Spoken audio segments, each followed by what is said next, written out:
The Cat That Walked by Himself. From Just So Stories by Rudyard Kipling, presented by Storytime Classics. Artwork by Courtney at Blue Starr Creations, www.bluestarcreations.art.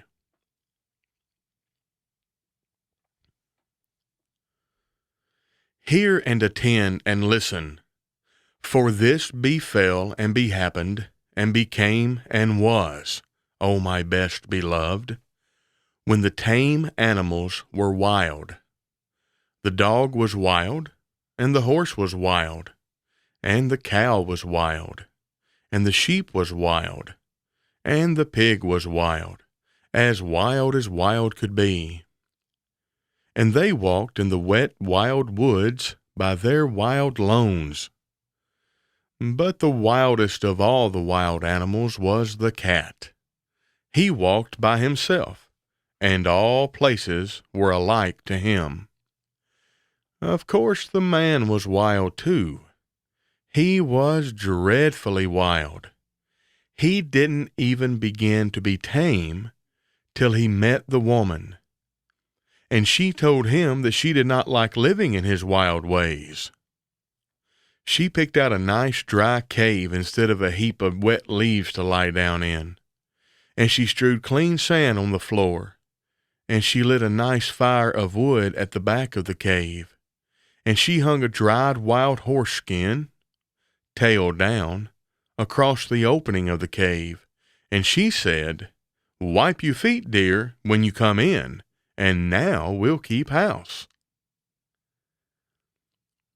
That night, best beloved, they ate wild sheep roasted on the hot stones, and flavored with wild garlic, and wild pepper, and wild duck, stuffed with wild rice, and wild fenugreek, and wild coriander, and marrow bones of wild oxen, and wild cherries, and wild grenadillas. Then the man went to sleep in front of the fire, ever so happy. But the woman sat up combing her hair. She took the bone of the shoulder of mutton, the big fat blade bone, and she looked at the wonderful marks on it. And she threw more wood on the fire, and she made a magic. She made the first singing magic in the world. Well, out in the wet, wild woods, all of the wild animals gathered together where they could see the light of the fire a long way off, and they wondered what it meant. Then Wild Horse stamped with his wild foot and said, "O my friends and O mine enemies, why have the man and the woman made that great light in that great cave, and what harm will it do us?" Wild Dog lifted up his nose and smelled the smell of roast mutton, and said, "I will go and see and look and say, for I think it is good. Cat, come with me." "Nanny," said the cat, "I am the cat who walks by himself, and all places are alike to me. I will not come." "Then we can never be friends again," said Wild Dog, and he trotted off to the cave. But when he had gone a little way, the cat said to himself, "All places are alike to me. Why should I not go and see and look and come away at my own liking?" So he slipped after Wild Dog softly, very softly, and hid himself where he could hear everything. When Wild Dog reached the mouth of the cave, he lifted up the dried horse skin with his nose and sniffed the beautiful smell of the roast mutton. And the woman, looking at the blade bone, heard him and laughed, and said, "Here comes the first wild thing out of the wild woods. What do you want?" Wild Dog said, "O my enemy and wife of my enemy, What is this that smells so good in the wild woods?" Then the woman picked up a roasted mutton bone and threw it to Wild Dog and said, "Wild thing out of the wild woods, taste and try." Wild Dog gnawed the bone, and it was more delicious than anything he had ever tasted. And he said, "Oh, my enemy and wife of my enemy, give me another." The woman said, "Wild thing out of the wild woods, help my man to hunt through the day and guard this cave at night, and I will give you as many roast bones as you need." "Ah," said the cat, listening, "this is a very wise woman, but she is not so wise as I am." Wild Dog crawled into the cave and laid his head on the woman's lap and said, "Oh, my friend and wife of my friend, I will help your man to hunt through the day, and at night I will guard your cave."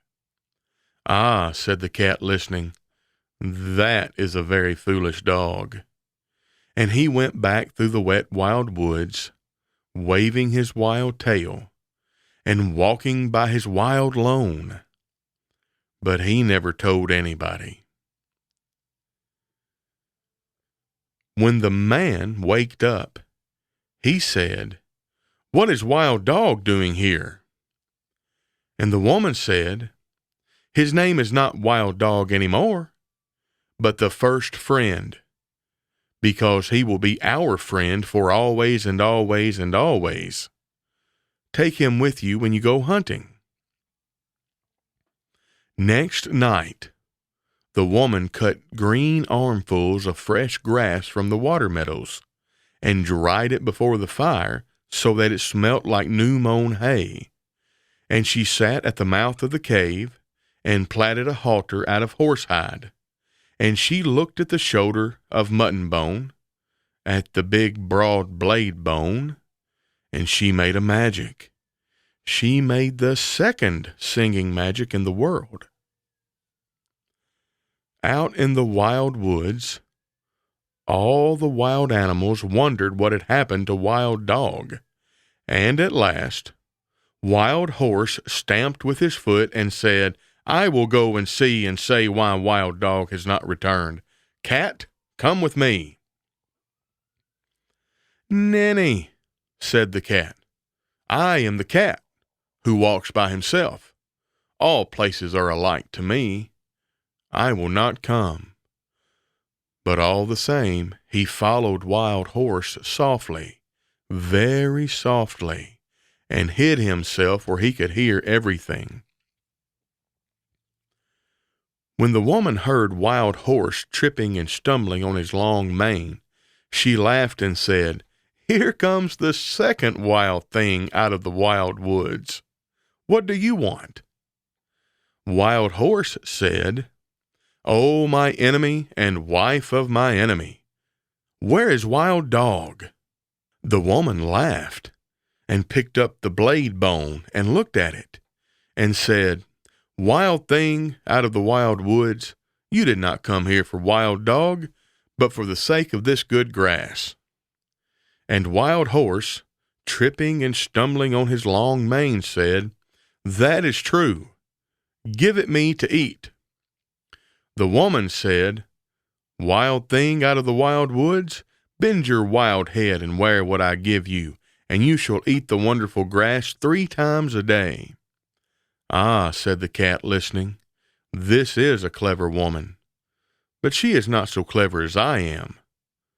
Wild Horse bent his wild head, and the woman slipped the plaited hide halter over it. And Wild Horse breathed on the woman's feet and said, "Oh, my mistress and wife of my master, I will be your servant for the sake of the wonderful grass." "Ah," said the cat, listening, "that is a very foolish horse." And he went back through the wet wild woods, waving his wild tail and walking by his wild lones. but he never told anybody. When the man and the dog came back from hunting, the man said, "What is Wild Horse doing here?" And the woman said, "His name is not Wild Horse anymore, but the first servant, because he will carry us from place to place for always and always and always. Ride on his back when you go hunting." Next day, holding her wild head high, that her wild horns should not catch in the wild trees, Wild Cow came up to the cave, and the cat followed, and hid himself just the same as before. And everything happened just the same as before, and the cat said the same things as before. And when Wild Cow had promised to give her milk to the woman every day in exchange for the wonderful grass, the cat went back through the wet wild woods, waving his wild tail and walking by his lone, just the same as before. But he never told anybody. And when the man and the horse and the dog came home from hunting and asked the same questions as before, the woman said, "Her name is not Wild Cow anymore, but the giver of good food. She will give us the warm white milk for always and always and always. And I will take care of her while you and the first friend and the first servant go hunting." The next day, the cat waited to see if any other wild thing would go up to the cave, but no one moved in the wet wild woods. So the cat walked there by himself, and he saw the woman milking the cow, and he saw the light of the fire in the cave, and he smelt the smell of the warm white milk.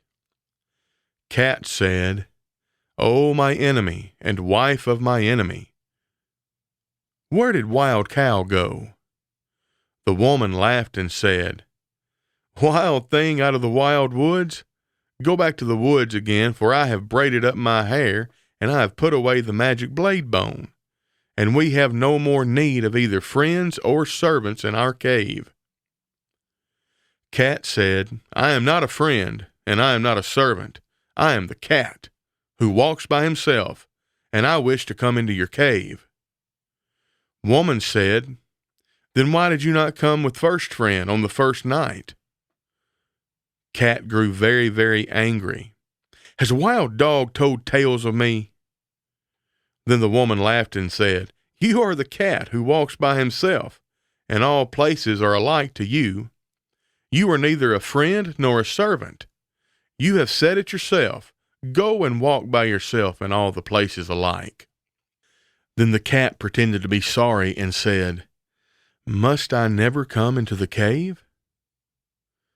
Must I never sit by the warm fire? Must I never drink the warm white milk? You are very wise and very beautiful. You should not be cruel even to a cat." Woman said, "I knew I was wise, but I did not know I was beautiful. So I will make a bargain with you. If ever I say one word in your praise, you may come into the cave. And if you say 2 words in my praise," said the cat. "I never shall," said the woman, "but if I say 2 words in your praise, you may sit by the fire in the cave." "And if you say 3 words," said the cat. "I never shall," said the woman, "but if I say 3 words in your praise, you may drink the warm white milk 3 times a day, for always and always and always." Then the cat arched his back and said, "Now let the curtain at the mouth of the cave, and the fire at the back of the cave, and the milk pots that stand beside the fire remember what my enemy and the wife of my enemy has said." And he went away through the wet wild woods, waving his wild tail and walking by his wild lone. That night, when the man and the horse and the dog came home from hunting, the woman did not tell them of the bargain that she had made with the cat, because she was afraid that they might not like it. Cat went far and far away and hid himself in the wet wild woods by his wild lone for a long time, till the woman forgot all about him. Only the bat, the little upside-down bat that hung inside the cave, knew where Cat hid, and every evening Bat would fly to the cat with news of what was happening. One evening, Bat said, "There is a baby in the cave. He is new and pink and fat and small, and the woman is very fond of him." "Ah," said the cat, listening. "But what is the baby fond of?" "He is fond of things that are soft and tickle," said the bat. "He is fond of warm things to hold in his arms when he goes to sleep. He is fond of being played with. He is fond of all those things." "Ah," said the cat, "then my time has come." Next night, Cat walked through the wet wild woods and hid very near the cave till morning time. And man and dog and horse went hunting. The woman was busy cooking that morning, and the baby cried and interrupted. So she carried him outside the cave and gave him a handful of pebbles to play with, but still the baby cried. Then the cat put out his patty paw and patted the baby on the cheek, and it cooed. And the cat rubbed against its fat knees and tickled it under its fat chin with his tail. And the baby laughed, and the woman heard him and smiled. Then the bat, the little upside-down bat that hung in the mouth of the cave, said, "Oh, my hostess, and wife of my host, and mother of my host's son, a wild thing from the wild woods is most beautifully playing with your baby."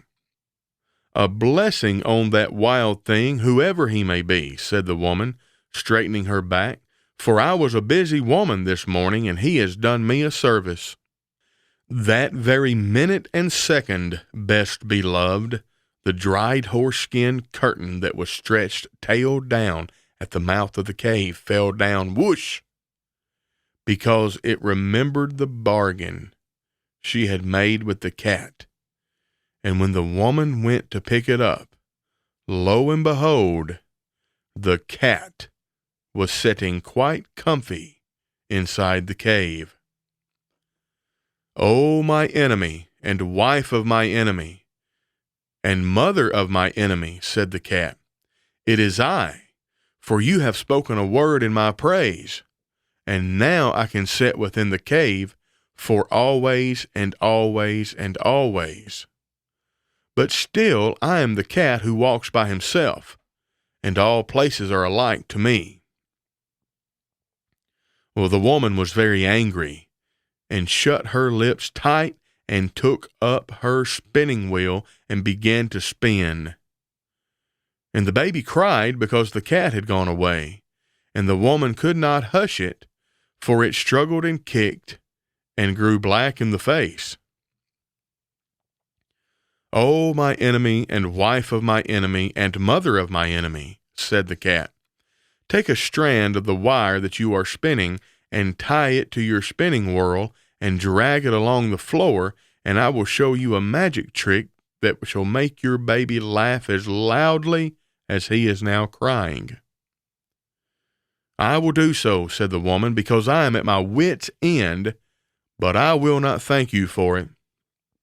She tied the thread to the little cave spindle whorl and drew it across the floor, and the cat ran after it and patted it with his paws and rolled head over heels and tossed it backward over his shoulder and chased it between his hind legs and pretended to lose it and pounced down upon it again till the baby laughed as loudly as it had been crying and scrambled after the cat and frolicked all over the cave till it grew tired and settled down to sleep with the cat in its arms. "Now," said the cat, "I will sing the baby a song that shall keep him asleep for an hour." And he began to purr loud and low, low and loud, till the baby fell fast asleep. The woman smiled as she looked down upon the two of them and said, "That was wonderfully done. No question but you are very clever, old cat." That very minute and second, best beloved, the smoke of the fire at the back of the cave came down in clouds from the roof. Puff! Because it remembered the bargain she had made with the cat. And when it had cleared away, lo and behold, Cat was sitting quite comfy close to the fire. "Oh, my enemy, and wife of my enemy, and mother of my enemy," said the cat, "it is I, for you have spoken a second word in my praise, and now I can sit by the warm fire at the back of the cave, for always and always and always. But still I am the cat who walks by himself, and all places are alike to me." Then the woman was very, very angry, and let down her hair and put more wood on the fire and brought out the broad blade bone of the shoulder of mutton and began to make a magic that should prevent her from saying a third word in praise to the cat. It was not a singing magic, best beloved. It was a still magic, and by the cave grew so still that a little wee mouse crept out of a corner and ran across the floor.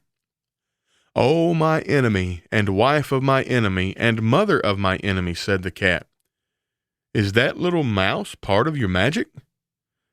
"Oh, no, indeed," said the woman, and she dropped the blade bone and jumped upon the footstool in front of the fire and braided up her hair very quick for fear of the mouse should run up in it. "Ah," said the cat, watching, "then the mouse will do me no harm if I eat it?" "No," said the woman, braiding her hair. "Eat it quickly, and I will ever be grateful to you." Cat made one jump and caught the little mouse, and the woman said, 100 thanks.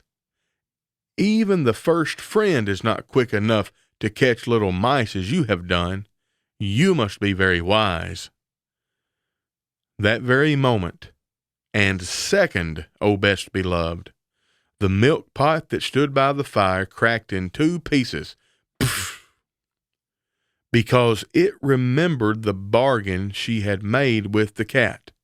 And when the woman jumped down from the footstool, lo and behold, the cat was lapping up the warm white milk that lay in one of the broken pieces. "Oh, my enemy, and wife of my enemy, and mother of my enemy," said the cat, "it is I, for you have spoken 3 words in my praise, and now I can drink the warm white milk 3 times a day, for always and always and always. But still, I'm the cat who walks by himself, and all places are alike to me." Then the woman laughed and set the cat a bowl of warm white milk and said, "Oh, cat, you are as clever as a man, but remember that your bargain was not made with the man or the dog. I do not know what they will do when they come home." "What is that to me?" said the cat. "If I have my place in the cave by the fire, and my warm white milk 3 times a day, I do not care what the man and the dog can do." That evening, when the man and the dog came into the cave, the woman told them all the story of the bargain while the cat sat by the fire and smiled. Then the man said, "Yes, but he has not made a bargain with me, or with all proper men after me." Then he took off his 2 leather boots, and he took up a little stone axe that makes 3, and fetched a piece of wood and a hatchet that is 5 altogether. And he set them out in a row and said, "Now we will make our bargain. If you do not catch mice when you are in the cave, for always and always and always, I will throw these 5 things at you whenever I see you, and so shall all proper men do after me." "Ah," said the woman, listening, "this is a very clever cat, but he is not so clever as my man." The cat counted the 5 things, and they looked very knobby. And he said, "I will catch mice when I am in the cave, for always and always and always. But still, I am the cat who walks by himself, and all places are alike to me." "Not when I am near," said the man. "If you had not said that last, I would have put all these things away for always and always and always.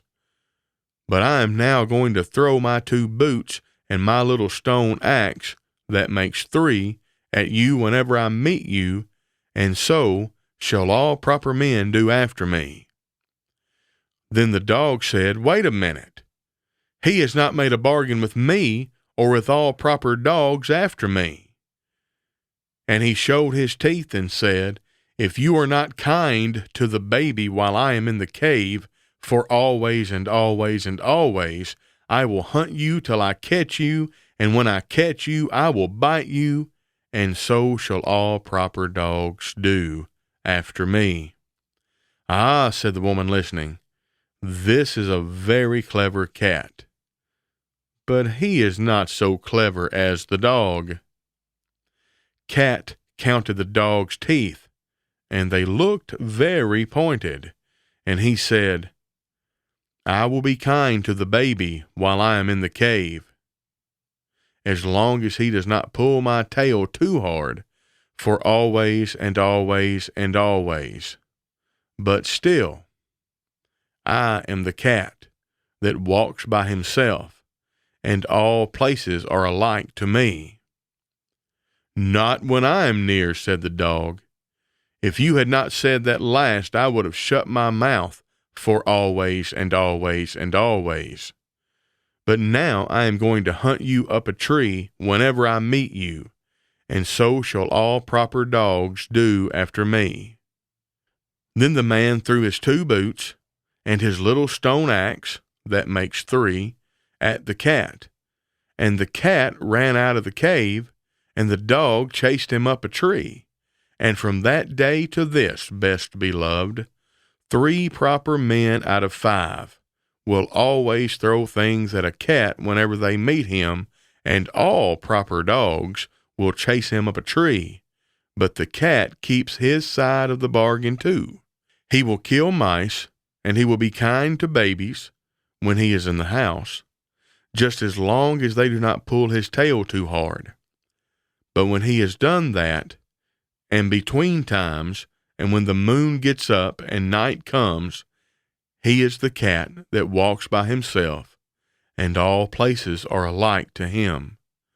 Then he goes out to the wet wild woods, or up the wet wild trees, or on the wet wild roofs, waving his wild tail and walking by his wild lone. The end. We hope you've enjoyed this narration from Storytime Classics. We would love for you to subscribe to our channel and hit the notification button, and maybe share this with your friends.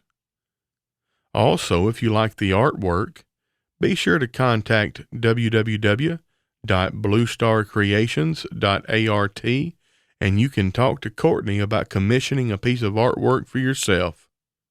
Thank you so much, and we hope to see you next week.